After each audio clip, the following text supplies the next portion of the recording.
الحمد لله رب العالمين والعاقبة للمتقين والصلاة والسلام على سيد المرسلين وقائد الأولين والآخرين وخاتم الرسل والنبيين وعلى آله وأصحابه وأزواجه وذرياته وجنوده أجمعين. أعوذ بالله من الشيطان الرجيم. بسم الله الرحمن الرحيم. شهر رمضان الذي أنزل فيه القرآن هدى للناس وبينات من الهدى والفرقان فمن شهد منكم الشهر فليصم.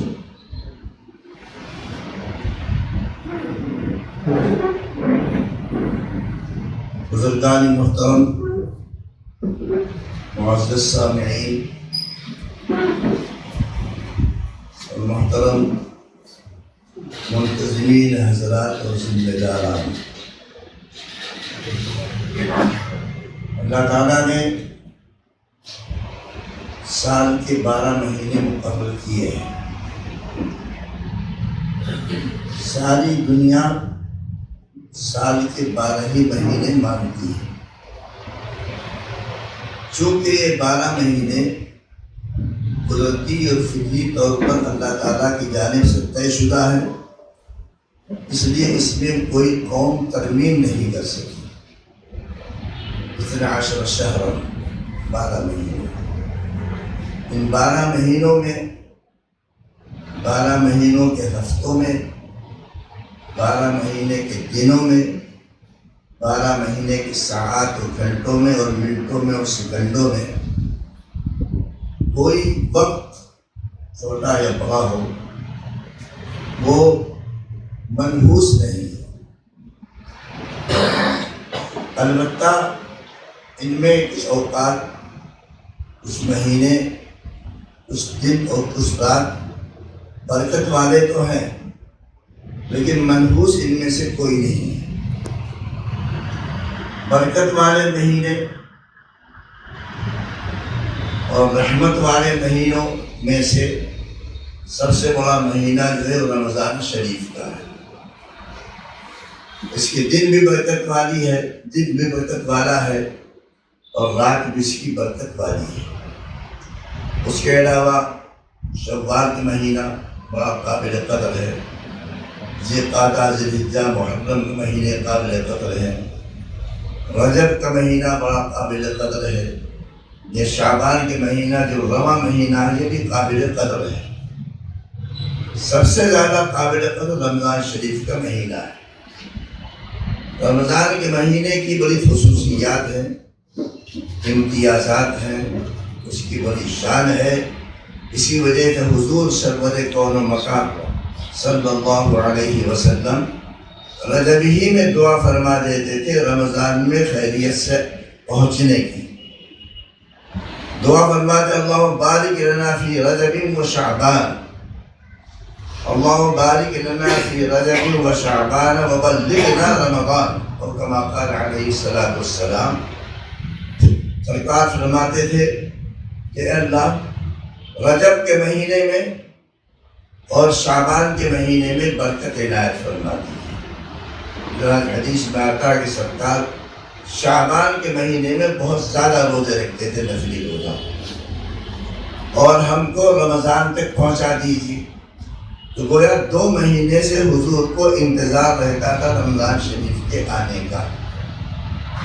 حدیث میں آتا ہے کہ ایک دن پہلے آپ نے خطاب فرمایا. صلی اللہ علیہ وسلم کا خطاب جو ہوتا تھا بیان اور تقریر کی گھنٹوں کی نہیں ہوتی جیسے ہم لوگوں کی ہوتی، وہ تو چند منٹ کی باتیں ہوتی تھی، لیکن حکمت کی باتیں، دانائی کی باتیں، کام آنے والی باتیں ہوتی تھی. تو آپ نے خطاب فرمایا، چند منٹ کا ہے، اس میں فرمایا قد اظلکم الشہر العظیم او کما قال. صحابہ سے فرمایا تمہارے اوپر عظیم الشان مہینہ سایہ فگن ہونے والا ہے، اور پھر اس کی فضیلتیں بیان فرمائی.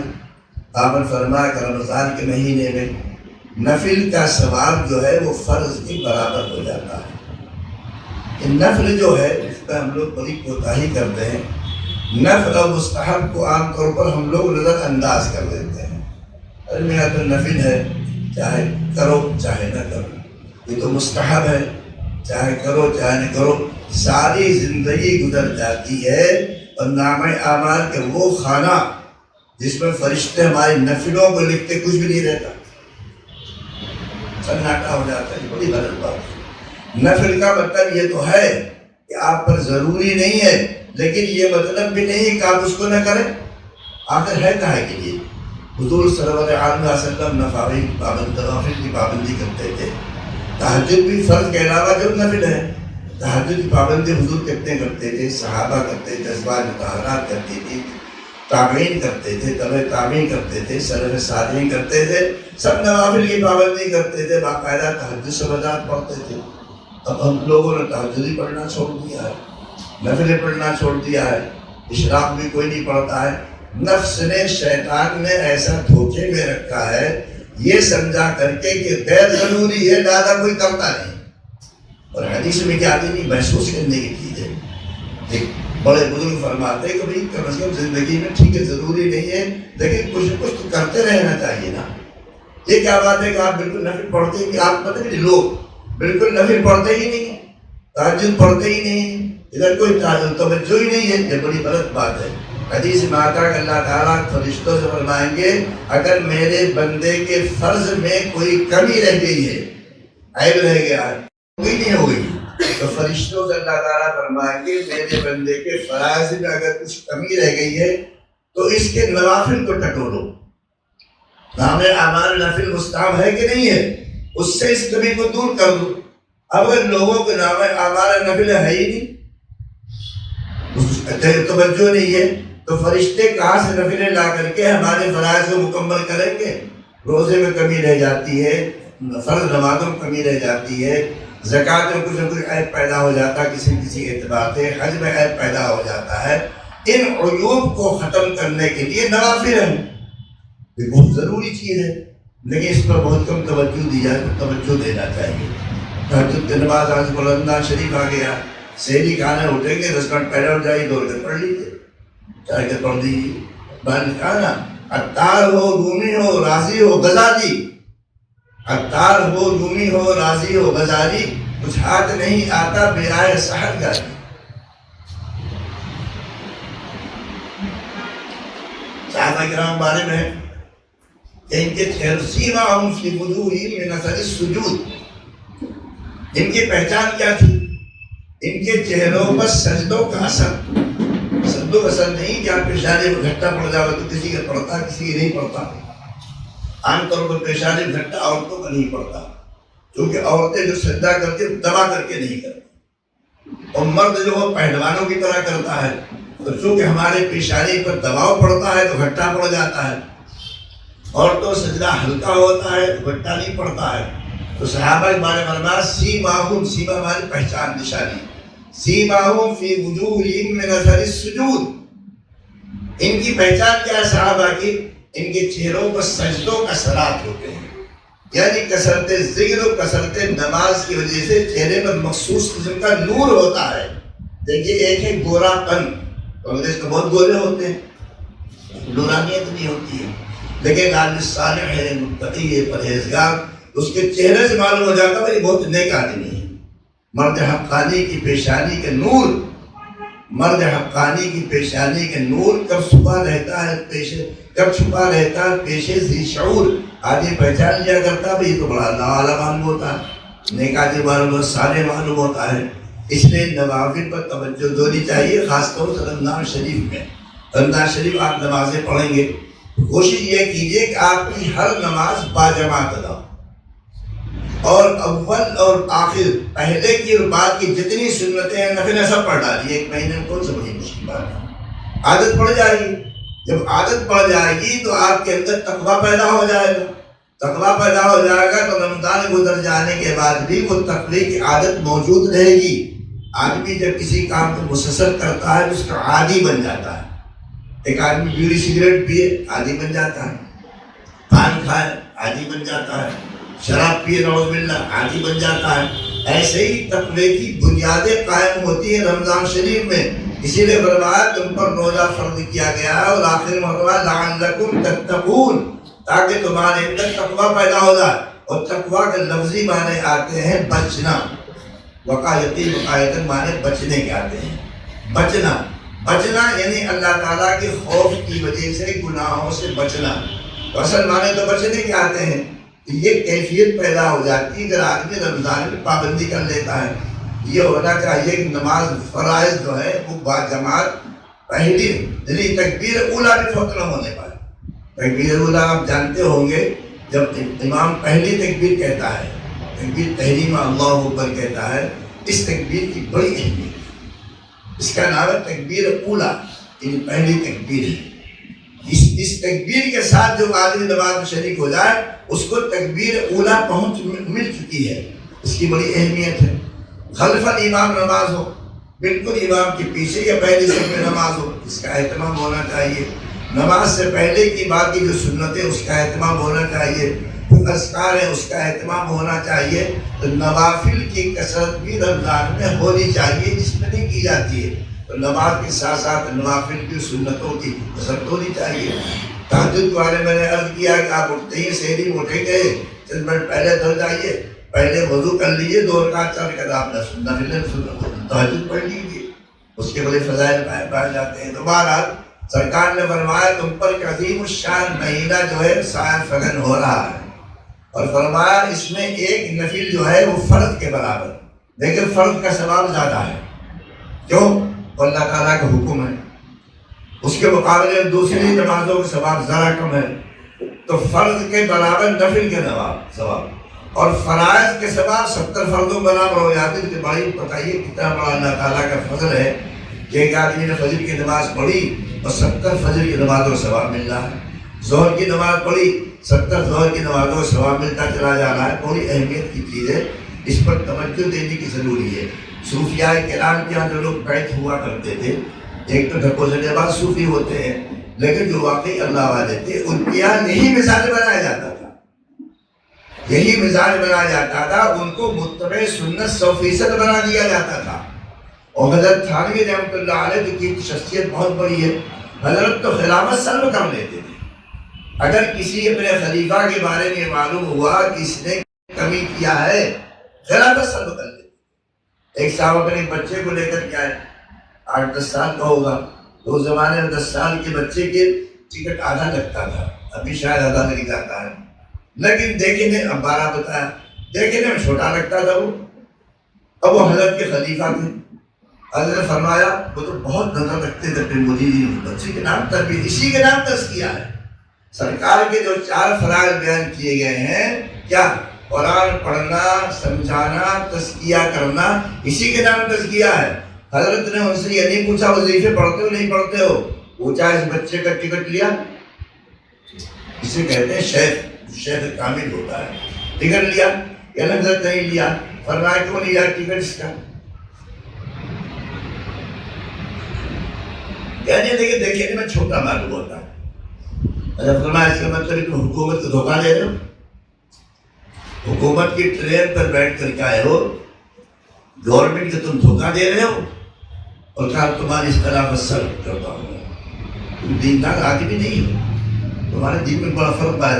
یہ تربیت ہوتی تھی پہلے بزرگان دین کی خانقاہوں میں، جھک نہیں مارتے تھے وہ لوگ. اب چونکہ اکثریت عام طور پر ایسی نہیں ہے، ایسے مشاغل نہیں ہے، بہت کم ہے، اللہ ماشاء اللہ، اس لیے وہ تربیت لوگوں نہیں ہو پاتی ہے. تو رمضان شریف کے مہینے میں ثواب بڑھ جاتا ہے. نفلوں کے ثواب فرض کے برابر، فرض کا ثواب 70 فرضوں کے برابر بن جاتا ہے. اس کا اہتمام کرنا چاہیے. اور ثواب کا یہ عالم ہے روزے کے، حدیث میں آتا ہے، اور حدیث قدسی ہے.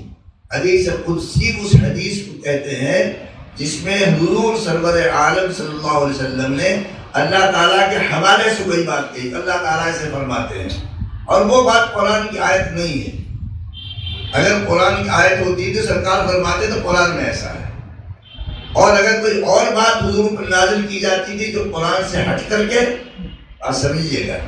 اور کوئی بات نازل کی جاتی تھی جو قرآن سے ہٹ کر کے ہے تو حضور فرماتے تھے اللہ تعالیٰ نے ایسے فرمایا. ایسی حدیث قدسی کہتے ہیں، اس کا مرتبہ بڑا اونچا ہے. حدیث قدسی ہے، اور حدیث کی تو بہت ساری قسمیں ہیں. مستقل موضوع ہے، موٹی موٹی کتابیں ہیں. حدیث صحیح ہے، حدیث ضعیف ہے، اور فلاں ہے اور فلاں ہے فلاں ہے. لیکن عام لوگوں میں تین ہی زیادہ مشہور ہے: حدیث قدسی، حدیث صحیح، حدیث ضعیف. تو حدیث قدسی وہ حدیث کہلاتی جس کے بارے میں سرکار نے فرمایا اللہ تعالیٰ نے ایسا فرمایا ہے. اور صحیح کسی کہتے ہیں. یہ جو صحیح اور ضعیف ہے اس کو سمجھنا چاہیے. عام طور پر لوگ نہیں سمجھتے ہیں. یہ اردو والا صحیح ضعیف نہیں ہے. ہم لوگ کیا کہتے ہیں یہ بات ٹھیک ہے، صحیح ہے، یہ بات بیکار ہے تو صحیح ہو گئی. یہ مطلب نہیں ہے. صحیح ہونے کے لیے کہ جتنے راوی ہوتے ہیں، راوی جانتے ہیں. مثلا ابو ہریرہ رضی اللہ تعالیٰ عنہ حدیث بیان فرما رہے ہیں، سرکار نے ایسے بیان فرمایا. اب انہوں نے بیان فرمایا اپنے شاگرد سے، شاگرد نے بیان کیا اپنے شاگرد سے، اس شاگرد سے امام بخاری نے سن لیا.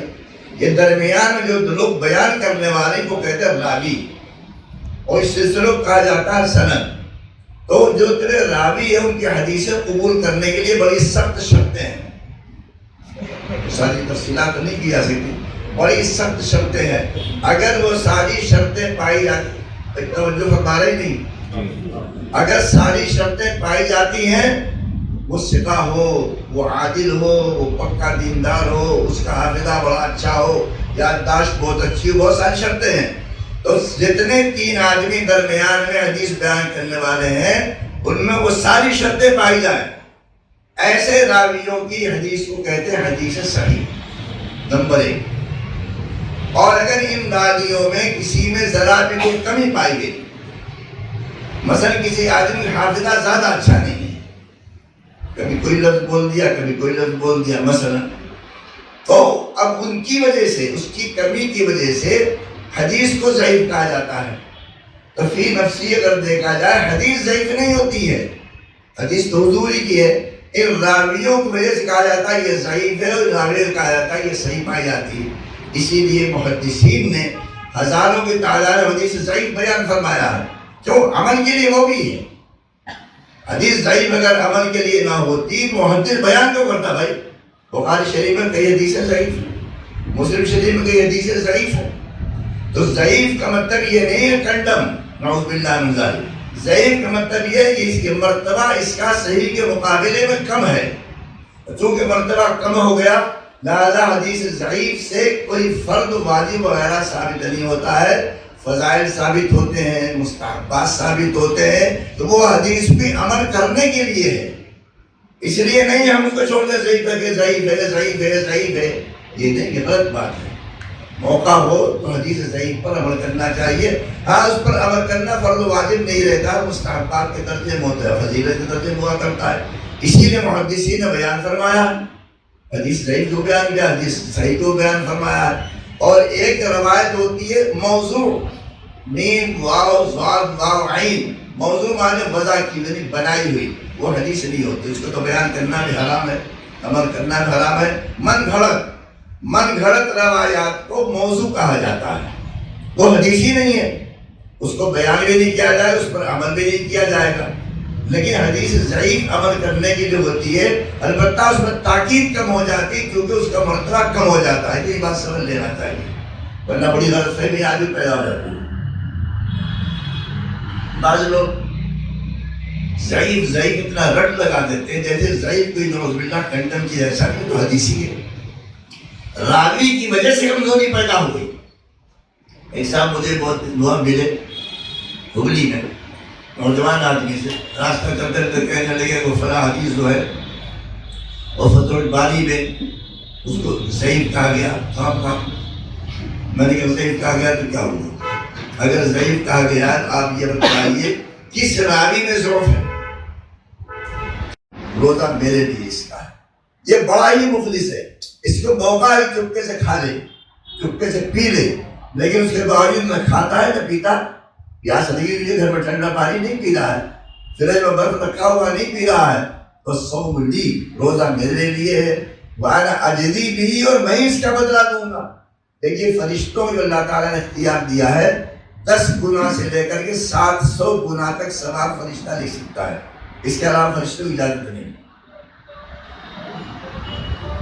10 گناہ، ہر عمل پر 10 گناہ ثواب ملتا ہے، تو 10 گناہ سے لے کر کے 700 گناہ تک ثواب لے سکتا ہے۔ روزے کا ثواب اتنا بڑا ہے کہ فرشتوں کو یہ نہیں معلوم ہے کہ اس کا ثواب کتنا ہے۔ اللہ اکبر۔ اللہ تعالیٰ فرمایا وَأَنَا أَجْزِي بِهِ، اس کا ثواب تو میں دوں گا، فرشتوں کو نہیں معلوم کتنا ثواب دیا جائے گا، تو بہت بڑی بات ہے۔ اس لیے روزوں کا اہتمام کرنا چاہیے۔ تو اس طریقے وَالصَّوْمُ لِي وَأَنَا أَجْزِي بِهِ، روزہ میرے لیے ہے اور میں اس کا بدلہ دوں گا۔ اور رمضان اسی طریقے رمضان میں ایک عبادت جس کو آپ تراویح کہتے ہیں، تراویح آدمی کو پوری پڑھنی چاہیے، توجہ سے پڑھنی چاہیے، سال بھر تو کوئی موقع ملتا نہیں۔ اور تراویح اگرچہ سنت ہے، نفل ہے، لیکن با جماعت ہے، اور کوئی نفل نماز آپ جماعت سے نہیں پڑھ سکتے ہیں، چاہے وہ تہجد ہو چاہے کچھ بھی ہو، جماعت سے نہیں پڑھ سکتے ہیں سوائے اس کے تراویح کے۔ اس لیے تراویح کا بھی اہتمام کیا جائے۔ ایسی مسجد میں تراویح پڑھنے جائیے جہاں کا حافظ اچھا پڑھتا ہو۔ عام طور پر حفاظ جو ہے ایڈنٹر پڑھتے ہیں، چھوڑتے چلے جاتے ہیں، اوٹ پٹانگ پڑھتے رہتے ہیں، کافروں کی جگہ مشرکون، مشرکوں کی جگہ مومنون، مومنوں کی جگہ کافر پڑھتے چلے جاتے ہیں۔ اور کمال کی بات یہ کہیں لقمہ نہیں ملتا ہے، اس لیے کہ پیچھے لقمہ دینے والا کوئی نہیں ہے۔ لقمہ میرے خیال میں پولیس ٹیم ہوگا، شاید ہمارے یہاں مسجد میں رہے اور مسجد میں امام کو تراویح پڑھا، شاید وہی لقمہ ملتا اور کہیں لقمہ نہیں ملتا، ایک بھی چھوڑتے ہیں، کوئی چھوڑا نہیں جاتا۔ پوری صحیح تراویح ہونی چاہیے۔ ہم اپنی تراویح رمضان میں بیکار کر لیں گے تو فائدہ کیا ہوگا بھائی؟ اس لیے ایسا حافظ رکھیے جو قرآن پکا یاد ہو، 2-4 جگہ سے سن کر کے دیکھیے، اتنا تو آپ جانتے ہیں۔ اگر کوئی کہے میں تراویح پڑھاؤں گا، 10 جگہ سنیے قرآن، یہاں سنیے، وہاں سنیے، وہاں سنیے، اور ہر مسجد میں ایک سامع رکھیے۔ دیوبند میں حفاظ بہت ہے، مسجدیں بہت ہیں، غریب بہت مسجدیں ہیں۔ ہر مسجد میں تراویح پڑھانے والے کے پیچھے ایک سامع رکھا جاتا ہے، بغیر سامع کے بعد سنتے ہی نہیں کسی کی تراویح۔ بھائی لقمہ جس سے غلطی کر سکتا ہے آدمی، بعد میں ہمارا بگڑ جاتا ہے۔ ایک مرتبہ مجھے شبہ ہو گیا ایک آیت قرآن شریف کی، لیردوکم، ہمیشہ میں اس کو دال سے ہی پڑھتا تھا۔ ایک دن اچانک ذہن میں آیا یار یہ تو دال پڑھنے بجائے یا ذات پڑھنا چاہیے، میرے خیال میں کچھ مجھے کنفیوز ہو گیا، میں نے ذات سے پڑھ دیا، نفل نماز پڑھا، ذات سے پڑھ دیا۔ تو بعد میں مجھے خیال آیا کہ یہ تو کہیں دال سے تو نہیں، یار میں نے غلطی کیا، قرآن شریف کھول کر دیکھا تو میں نے غلطی کیا تھا، میں نے ذات سے پڑھ دیا، پھر میں نے نماز لوٹایا۔ وہ ایک نازک معاملہ ہے، لہٰذا جس حافظ کو ہاتھ رکھے تو پکا حافظ ہونا چاہیے۔ اگر نہیں ملتا رب ترکیب سے پڑھو، لیکن تنازع کیوں خراب کر رہے ہیں؟ تو پکا حافظ ہونا چاہیے، پیچھے سامع مقابلے کیجیے، بغیر سامع کے آپ نہ سنیے، اور سامع جو ہے ملی بھگتری ہونی چاہیے۔ یہ مرتبہ رمضان میں ہم چلے گئے مسجد میں بھٹ کر چلے گئے، تو ایک نابینا حافظ صاحب تھے اور ایک بینا حافظ صاحب تھے، دونوں نمبر بار پڑھاتے تھے، 10 رکعت کی 10 رکعت پڑھاتے تھے۔ اور جناب حسین حافظ نے غلط پڑھا، میں نے رکنا دیا، تو وہ پی گیا، برداشت کر گیا، غصہ سے بول آیا۔ اس کے بعد اگلی رکعت پھر اس نے غلطی کیا، پھر میں نے رکنا کیا، اور یہ آخری یہ رکعت تھی اس کی، 10 رکعت ہو گئے تھے، پھر کچھ بولا نہیں۔ اس کے بعد جو دوسرا حافظ تھا وہ کھڑا ہوا، اب جب اس نے غلطی کیا پھر میں نے رکما دیا، پھر اگلے رکعت میں غلطی کیا پھر میں نے رکما دیا۔ جو پہلا والا حافظ کہتا ہے یہ کیا آپ بار بار رکما دے رہے ہیں؟ میں نے کہا آپ بار بار غلط پڑھ رہے ہیں، غلط پڑھ رہے ہیں تو معذور ہے، غلط نہیں پڑھنا، ہنگامہ مچ گیا مسجد میں۔ لیکن مسجد والے باشعور تھے، انہوں نے کہا ٹھیک ہے غلط پڑھو، رکما دیا جائے گا۔ تو سامع اور سنانے والے دونوں ملی بھگت تھی، وہ غلط پڑھتا یہ نہیں بتاتا، یہ غلط پڑھتا وہ نہیں بتاتا تھا۔ اس طرح چکر نہیں ہونا چاہیے، ورنہ پوری رمضان کی سوچیے آپ اتنی محنت کریں گے اور اپنی تراویح بیکار کر لیں گے، فائدہ کیا ہوگا؟ اس لیے اچھا حافظ رکھیے جس کو بہترین یاد ہو، اور پیچھے اس کے پھر بھی سامع رکھیے۔ سامع رکھیں گے تو غلطی، اور سامع سے کہہ دیجیے خیانت مت کرنا، غلطی ہے بتانا، غلطی آنا کوئی برا نہیں ہے، غلط پڑھنا برا ہے، اس کا لحاظ کرنا چاہیے۔ تو تراویح کی پابندی باقاعدگی کے ساتھ ہونی چاہیے، وہ بہت ضروری ہے۔ پھر اعتکاف رمضان کی عبادتوں میں ایک اعتکاف ہے، اعتکاف بھی کرنا چاہیے۔ اعتکاف کے بارے میں کتاب نور الرضا، اس میں بڑی اچھی بات لکھی ہوئی ہے۔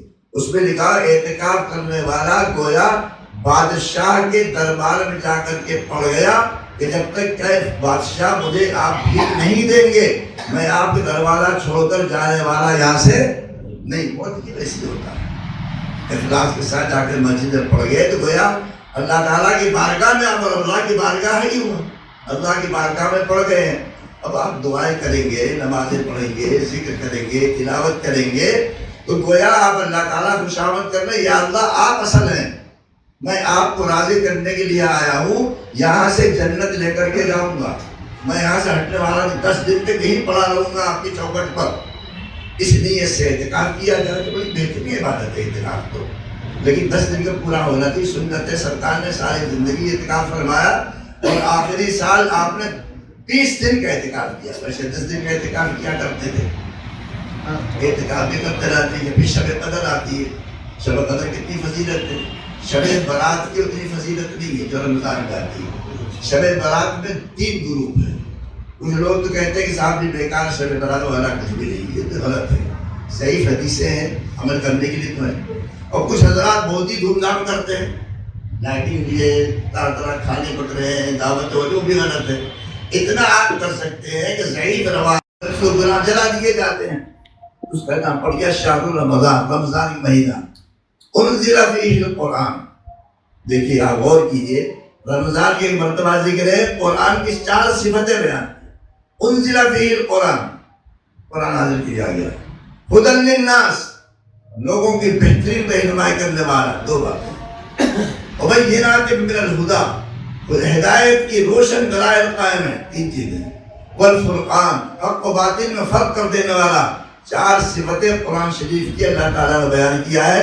رمضان ذکر کرتے ہی قرآن نازل کیا گیا اور پھر اس بنی اور قرآن کی 4 صفتیں بیان کیا گیا، انزل فیہ القرآن ھدی للناس وبینات من الہدی والفرقان۔ پھر آگے رمضان کا تذکرہ، فمن شہد منکم الشہر فلیصمہ۔ اس کے بعد جو آدمی رمضان کا مہینہ پالے اسے چاہیے کہ رمضان شریف کے باقاعدہ روزے رکھے۔ اذان ہو گئی تو بہرحال ابھی تو رمضان پر بات ہی چل رہی تھی، بھی پوری نہیں ہوئی، قرآن کی بات تو باقی رہ گئی ہے۔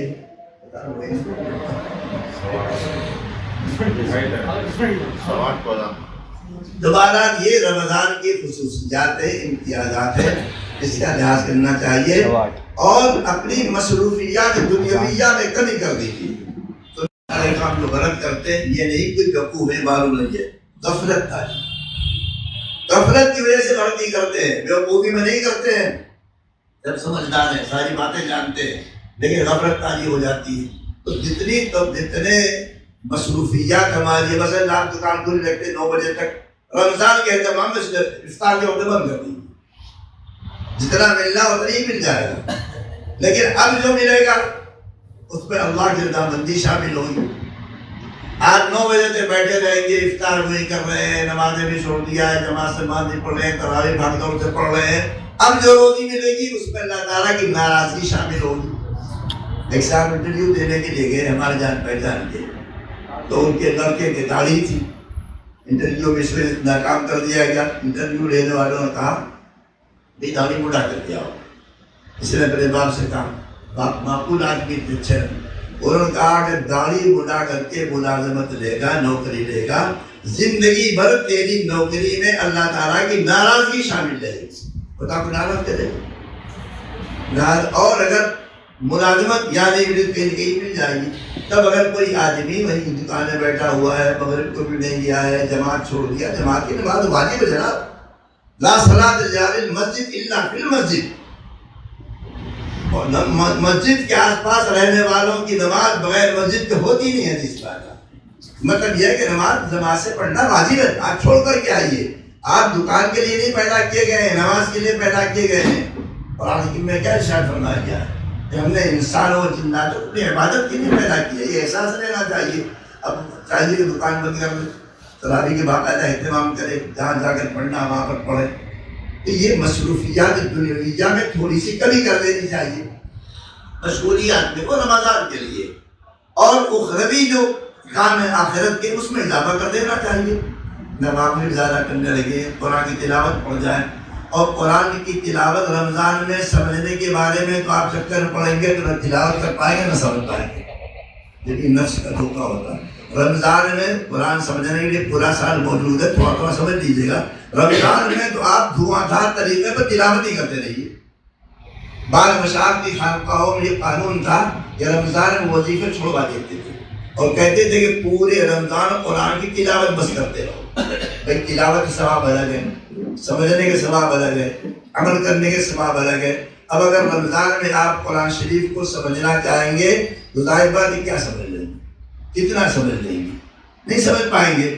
اس کے لیے پورا سال پڑا ہوا ہے. رمضان کو مخصوص آپ تلاوت کے لیے رہے ہیں. خوب تلاوت کیجیے، خوب تلاوت کیجیے. امام احمد بن حنبل رحمۃ اللہ علیہ جو چاروں اماموں میں سے بڑے امام ہیں اور امام شافعی وغیرہ کے شاگرد بھی ہیں، امام احمد بن حنبل رحمۃ اللہ علیہ نے خواب میں اللہ تعالیٰ کی تجلی دیکھی، محسوس کروایا گیا. اللہ تعالیٰ تو کوئی دیکھ نہیں سکتا ہے.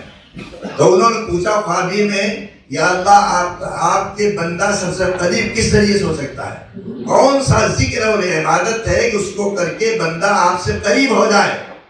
فرمایا بتلاوت القرآن، قرآن کی تلاوت سے.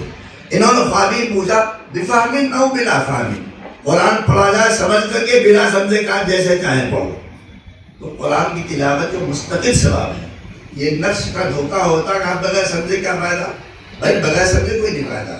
پڑھنے کے ساتھ فائدہ الگ ہے، سمجھنے کا الگ ہے، عمل کرنے کا الگ ہے. اور جو لوگ یہ کہتے ہیں صاحب بغیر سمجھے کیا فائدہ، وہ نہ سمجھتے ہیں، نہ پڑھتے ہیں، نہ عمل کرتے ہیں. نفس جو ہے انسان کو بہت بیوقوف بناتا ہے. حضرت جلال الدین رومی رحمۃ اللہ علیہ، رومی کا ذکر علامہ اقبال نے اپنے دیوان کے اندر کیا ہے. اپنا شیخ مانتے ہیں، معنوی اعتبار سے علامہ اقبال. وہاں رومی رحمۃ اللہ علیہ فرماتے ہیں انسان کی نفس کی مثال شتر مرغ کی ہے. شتر مرغ جانتے ہیں نا، پرندہ ہوتا ہے بڑا سا. شتر کے معنی اونٹ، مرغ کے معنی پرندہ، یعنی اونٹ جیسا معلوم ہوتا ہے. شتر مرغ تو بڑے بڑے ہوتے ہیں، لوگ اس پر سواری کیا کرتے ہیں. فرمایا کہ انسان کی نفس کی مثال شتر مرغ جیسی ہے. گر بپر گوئی کہ گوید اشترم اور نہیں بارش بگوید طائرم. اگر تم مجھ سے کہو اڑ تو تم مرغ ہے، مرغ معنی پرندہ، شتر مرغ، مرغ معنی پرندہ.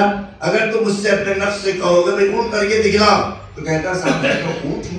شتر معنی اونٹ، میں کہا ہوں کہ اونٹ اڑتا ہے کیا؟ اچھا اڑ نہیں سکتا تو پھر ایسا کر وزن برداشت کر. کہتا ہے صاحب میں تو مرغ ہوں، پرندہ ہوں، پرندہ کے ہوں، وزن لے کر کے جایا کرتا ہے. تو اگر کہو وزن اٹھا تو کہتا پرندہ ہوں، اگر کہو اڑ تو کہتا اونٹ ہوں. ایسے ہی انسان کے نفس بہت دھوکہ دیتا ہے. ابلیس کو کسی نے بہکایا تھا؟ ابلیس کو کسی ابلیس سے نہیں بہکایا، ابلیس کسی نفس نے بہکایا تھا. نفس طرح طرح کے ہیلے بہانے طرح کر کے انسان کو سکھلایا کرتا ہے. بہت خطرناک چیز ہے. تو اس لیے تسلی قرآن حکیم کی تلاوت کیجیے. رمضان میں خوب کثرت سے تلاوت کیجیے. سمجھنا ہے وہ بعد میں سمجھ لیجیے، اور پورا 11 مہینے پڑے رہتے ہیں سمجھنے کے لیے. تھوڑا تھوڑا کر کے سمجھتے رہیے. سمجھنا بھی ضروری ہے، عمل کرنا بھی ضروری ہے، لیکن اس مہینے کو بطور وظیفے کے قرآن کی تلاوت کو بنا لیجیے.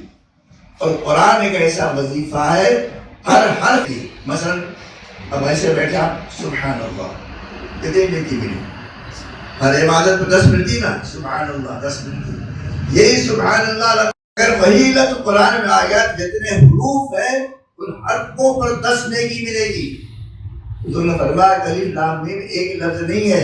الف پر الگ ملتا ہے ثواب، لام پر الگ ملتا ہے، میم پر الگ ملتا ہے. آپ نے تلاوت کیا الف لام میم، الف پر 10، لام پر 10، میم پر 10، ذالکہ کی ذال پر 10، لام پر 10، کاف پر 10، الکتاب الف لام پر 10. تو کتنی نیکیاں، کروڑوں نیکیاں مل جاتی ہیں.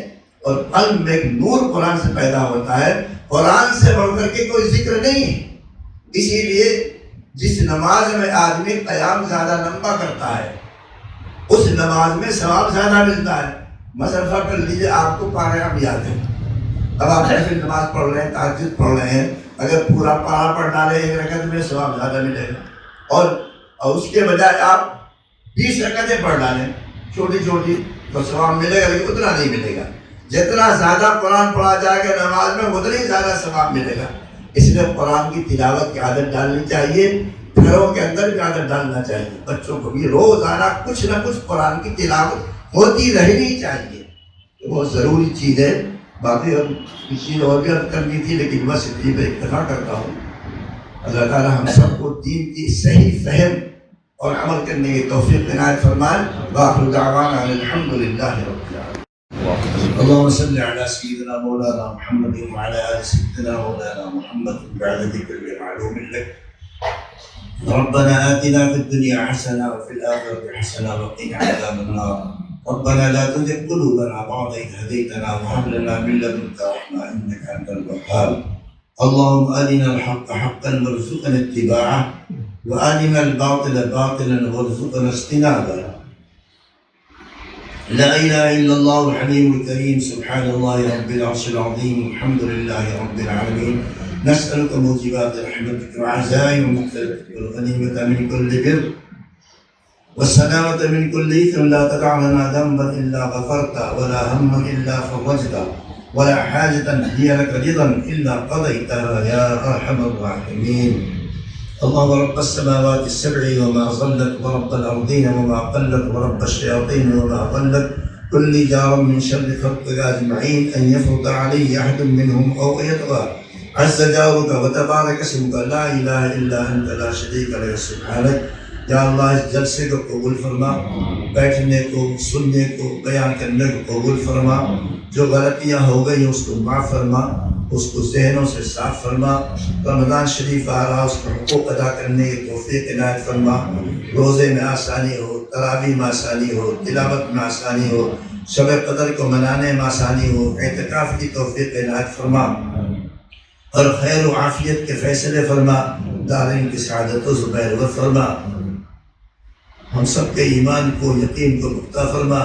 جان مال کی عزت آبرو کی حفاظت فرما. دارین کی سعادتوں سے بہرور فرما. حاضرین کو جملہ مقاصد حسنہ میں کامیابی عنایت فرما. وصلی اللہ تعالی علی خیر خلقہ محمد وآلہ